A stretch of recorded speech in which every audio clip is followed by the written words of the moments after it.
Essa é uma das descrições mais comuns que eu vejo em tumores ósseos.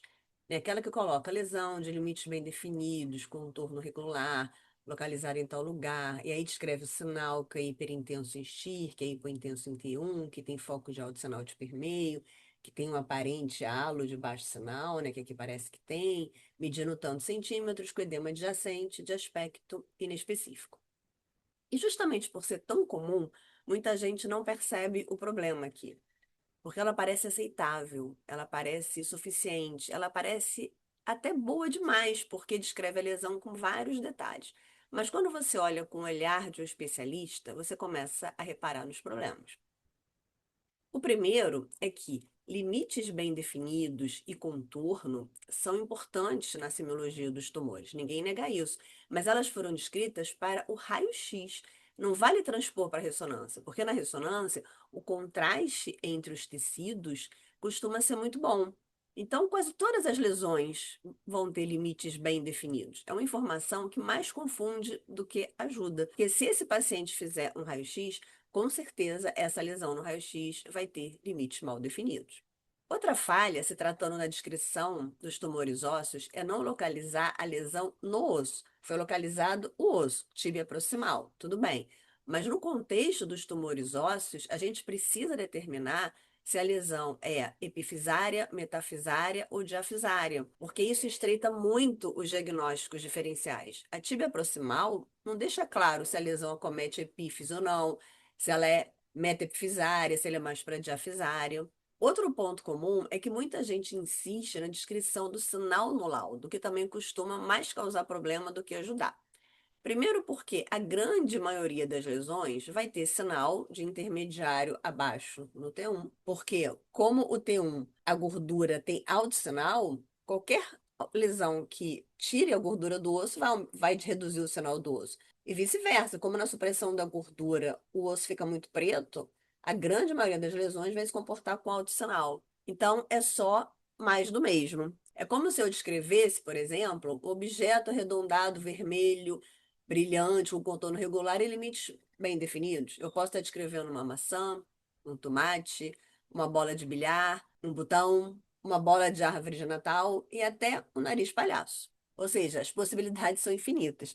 E mesmo se eu restrinja um pouco, tentando afunilar mais a descrição, por exemplo, colocando, tem um gosto bom, né? Então já teria que ser comida. Primeiro, a pessoa também pode pensar em alguma coisa diferente do que eu estou querendo dizer, por exemplo, pode pensar no morango, mesmo que ele não seja tão redondinho. E ainda existe uma subjetividade, porque o que tem gosto bom para uma pessoa pode não ter gosto bom para outra. Uma pessoa pode amar maçã, outra pessoa pode detestar o tomate. Então você deixa também uma interpretação muito ampla.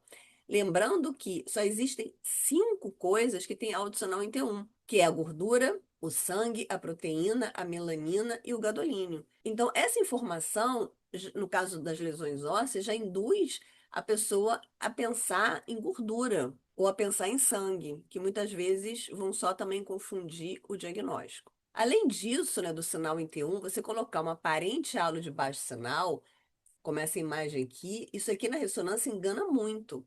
Mas essa descrição pode levantar a questão da lesão ter um halo de esclerose, o que já leva para um caminho de benignidade. E o edema adjacente ficou muito vago, né? Além de ser um achado genérico, um monte de coisa tem edema. E esse edema está onde?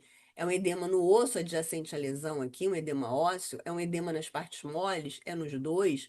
Nas partes moles, será que realmente é só edema que eu estou vendo aqui? Ou seja, a descrição jogou informações que mais confundem do que apontam para um diagnóstico. Na verdade, faz até o contrário, porque vários desses achados costumam ser associados à benignidade, como, por exemplo, limite bem definido e contorno regular, o alto sinal em T1, que já faz a pessoa pensar em gordura, o halo de baixo sinal, que faz a pessoa pensar em esclerose, e o edema adjacente, que também ficou uma descrição muito vaga. Trauma poderia causar um edema adjacente. Então, o que se espera de um laudo de tumor não é nem 8 nem 80.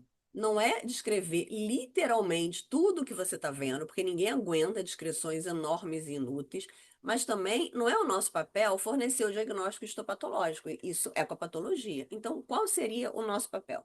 É indicar o caminho.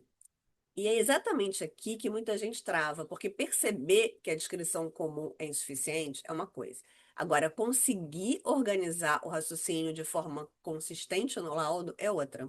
E foi exatamente para encurtar esse caminho entre a insegurança e um laudo mais sólido que eu criei com a Sabina Veras o curso Tumores Ósseos, que ele está aqui disponível e o link está lá na descrição. Mas deixa eu te mostrar agora como é que eu descreveria esse caso.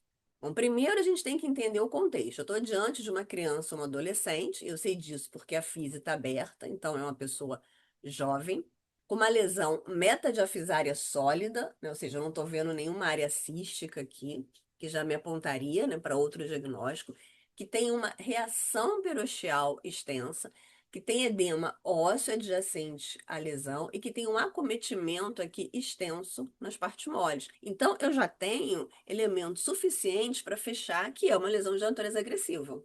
Então, eu já posso dizer isso. Agora, com certeza é tumoral? Não.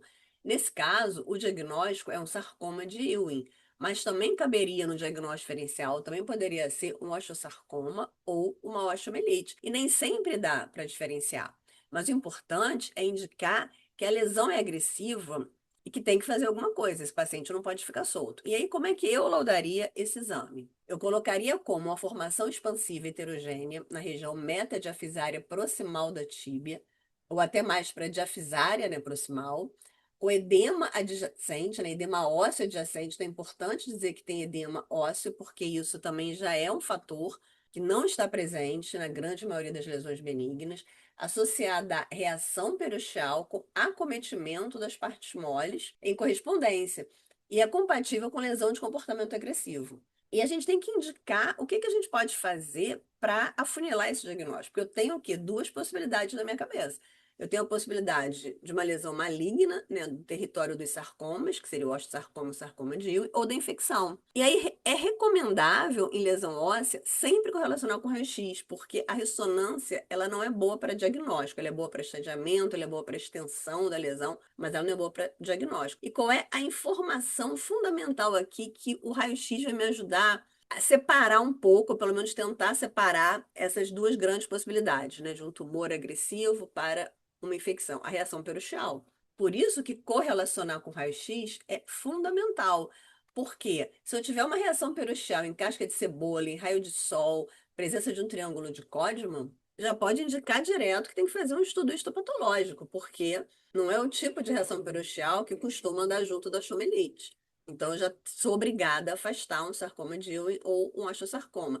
Já se eu tiver uma reação peroxial sólida, numa lesão extensa dessa, com muito edema nas partes moles, eu já fico com uma sinalização que a possibilidade de osteomielite, ela já está um pouco mais provável, apesar de existir um certo overlap entre alguns desses achados, e por isso a gente precisa se analisar que deve-se prosseguir a investigação diagnóstica com estudo patológico. Não é um laudo que mereça uma descrição mais suave. E o médico ele vai precisar prosseguir realmente essa investigação diagnóstica de maneira mais efetiva. E para fechar o raciocínio, tem aqui alguns pontos importantes. Primeiro, não saber exatamente o diagnóstico histopatológico não significa que a lesão seja inespecífica. Nesse caso, nós estamos praticamente diante só de duas possibilidades principais, né, que é a possibilidade de um sarcoma ou a possibilidade de infecção. Isso é muito diferente de dizer que a gente não sabe nada, né? Porque inespecífico quer dizer que pode ser qualquer coisa. Nesse caso, não pode ser qualquer coisa. Ou vai ser um sarcoma de Ewing barra osteosarcoma, ou vai ser um osteomielite. Mas muitas vezes a gente tem receio do impacto que isso pode ter, e entra também um componente de estilo de laudo e de contexto.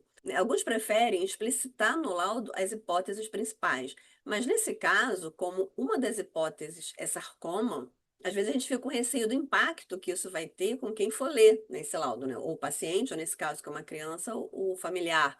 E aí acaba evitando esse termo para não assustar, mas descreve, né, que tem comportamento agressivo, que tem correlação com raio-x, que tem que prosseguir a investigação, porque o médico assistente, em geral, já entende o recado. Mas, pessoalmente, em casos assim, eu gosto de entrar em contato com o médico assistente para alinhar com ele as principais possibilidades diagnósticas, porque isso também permite uma conversa mais preparada e mais cuidadosa dele com a família, né? Sem ele ser pego de surpresa diante de um laudo de uma lesão agressiva ali, né, na frente da criança e dos pais. Então, no final das contas, em relação a como descrever tumor ósseo, o ponto não é nem nomear tudo, nem dilui tudo no inespecífico. É saber onde a imagem permite sustentar um raciocínio e comunicar isso com clareza, responsabilidade e dar uma direção para o médico assistente. E se esse é um tema que faz parte da sua rotina, na descrição estão as formas de aprofundar esse raciocínio com mais segurança.